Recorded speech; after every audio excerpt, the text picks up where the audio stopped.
जय गुरु जी। मैं मुंबई से बोल रही हूँ और मैं अपने 2 सत्संग गुरु परिवार के साथ शेयर करना चाहती हूँ।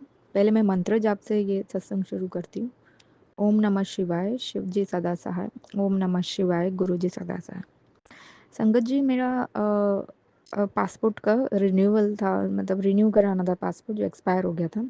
तो मैं पासपोर्ट, मुझे डेट मिला अपॉइंटमेंट का, मैं पासपोर्ट ऑफिस गई। पासपोर्ट ऑफिस में 1-2 स्टेप्स होते हैं कि ये ऑफिसर के पास अपना ये दिखाओ, फिर वो डॉक्यूमेंट्स चेक करेगा, फिर वो ऐसे करके ना जो हमारा जो बायोमेट्रिक्स करते हैं और जो कैमरे में हमारा फ़ोटो खींचते हैं, उसने मुझे कहा कि आपने क्या डिजी लॉकर, मतलब आधार कार्ड को ऑनलाइन रजिस्टर किया हुआ है ऑनलाइन? तो मैंने कहा नहीं, डिजी लॉकर पे तो नहीं किया है। तो उन्होंने कहा नहीं, आपको करना पड़ेगा, वो आगे काउंटर्स में आपको पूछेंगे। तो मैं करने बैठी तो उसमें क्या हुआ कि मेरा आधार कार्ड पे जो नंबर है, फ़ोन नंबर, वो ओल्ड फ़ोन नंबर है। और जैसे ही मैंने जब मैं उसको डिजी लॉकर पे मैं उसको ऑनलाइन रजिस्टर कर रही हूँ, तो देखा कि ओटीपी के लिए वो मेरे ओल्ड फ़ोन नंबर पे जा रहा है, जो मैं बंद करवा चुकी हूँ, डीएक्टिवेट करा चुकी हूँ। तो फिर मैं, मेरा काम वहीं पे अटक रहा था, क्योंकि वो बोल रहे थे कि अभी आपका कभी भी बुलाएंगे, मतलब ऐसे जैसे स्क्रीन पे होता है कॉल, और जब आप पासपोर्ट ऑफिस में जाते हैं, it was like C1 C2, तो मेरा बी वाला क्लियरेंस हो गया था कि बी में उनने बस चेक किया कि अच्छा आपका ओल्ड पासपोर्ट जो आप है वो उसका कॉपी दिखाओ, तो मैंने दिखा दिया। फिर मेरा नेक्स्ट स्टेप था कि मुझे सी वाले काउंटर पे जाना था, जो वेटिंग में चल रहा था, कि मुझे ये दिखाना था कि मैं, वो मेरा डॉक्यूमेंट्स और फर्दर चेक करते और मेरे को डिजी लॉकर का पूछते कि आपने डिजी लॉकर में रजिस्टर किया है कि नहीं।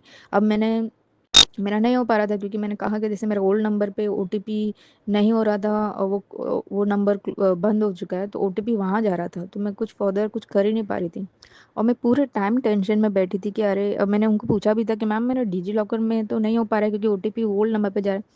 उन्हें बोला फिर वो आपको शायद वापस बुलाएंगे नेक्स्ट दिन, और अपना ना ड्राइविंग लाइसेंस और कुछ डॉक्यूमेंट लेके आपको वापस बुलाएंगे।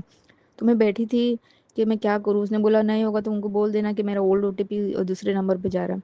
तो मैं ये मेंटली प्रिपेयर्ड थी कि मुझे 1-2 राउंड शायद और लगेंगे, और या तो मुझे आधार कार्ड ऑफिस में जाके ये नंबर चेंज कराना पड़ेगा, फ़ोन नंबर और सब, उसमें टाइम लगेगा इमीडिएटली, अभी का अभी तो कुछ नहीं हो सकता।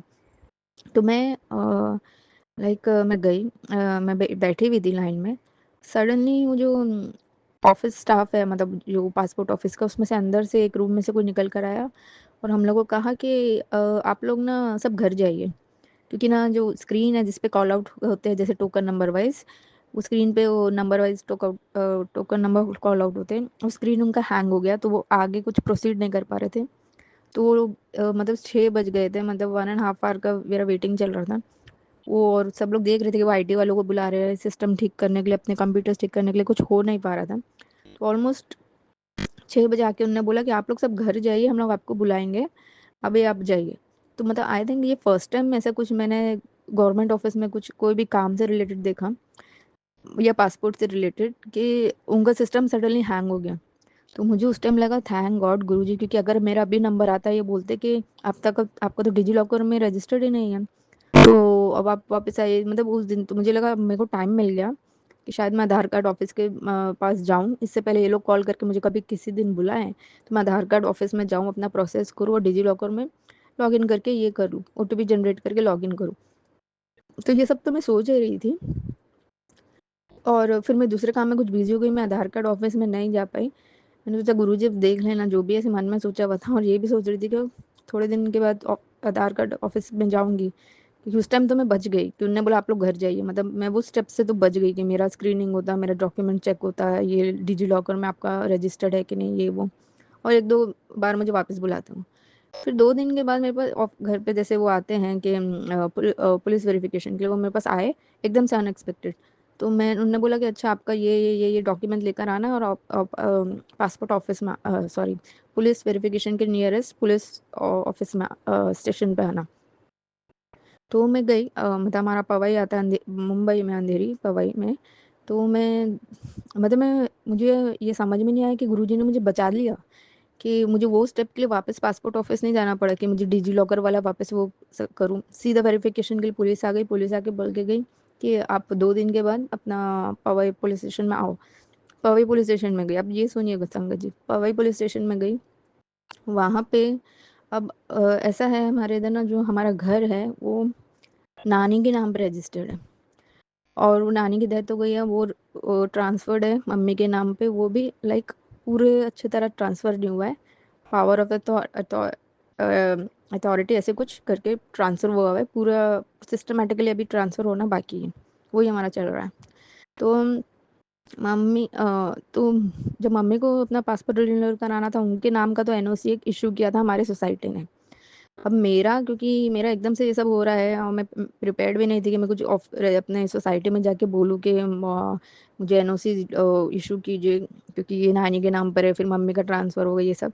तो मम्मी को मैंने बोला, उन्होंने मुझे एक एनओसी दिया जिसमें उनके पासपोर्ट को रिन्यू करने के लिए उनके नाम का एनओसी था, जिसमें उनका और नानी का नाम था कि ताकि वो अपना पासपोर्ट न्यू रिन्यू करा सके कि नानी का घर मम्मी के नाम पर ट्रांसफर्ड है और उसका प्रोसेस चल रहा है। तो मतलब आप ऐसा देखा जाए लीगली प्रिसाइसली, तो वो एनओसी में मेरा कोई भी नामो निशान नहीं था, और ना तो मेरे पास कोई ऐसा डॉक्यूमेंट मैं लेके गई थी पुलिस स्टेशन जो ये दिखाए सपोर्टिंग डॉक्यूमेंट कि मैं मम्मी की डॉटर हूँ और ये मेरी नानी है, तो अब वो नानी का मम्मी के उस पर ट्रांसफ़र चल रहा है, ऐसे सब कुछ भी नहीं। और जैसे मैं पुलिस के पास जाके बैठी, तो उसने ना बोला, मैंने उसको एनओसी दिखा दिया कि ये देखो एनओसी, उसने पकड़ा, स्टैम्प सॉरी स्टेपल किया दो तीन। और जब वो मेरे से बात कर रही थी वो लेडी पुलिस, तब दो तीन लोग बीच में इंटरफेयर कर रहे थे अपना, मतलब I was the only person I think जिसका एक बार में काम हो गया। दो तीन लोगों को उनने वो वापस, जबकि वो ये कॉल जो हमको बुलाया गया था पुलिस स्टेशन में, ये सब वो थे जिनको रिन्यू करा रहे थे, उनको भी वो दो तीन बार दौड़ा रहे थे कि ये जेरोक्स लेकर आओ, वो जेरोक्स लेकर आओ, जबकि सारे रिन्यू वाले ही थे उधर। और मैं जब गई तो मेरे को उसने पूरा स्टेपल कर दिया मेरा बंच, और बोल रहे कि ये डॉक्यूमेंट्स को मैंने एनओसी दिखा दिया। तो मैंने बताया, वो लिख रही थी कि हाँ ये इसकी नानी के नाम पर है, मम्मी का और ठटर करके उसने स्टेपल किया और बोला आपका हो गया। मैंने बोला अच्छा मेरा हो गया, मैं जाऊँ? बोलती हाँ।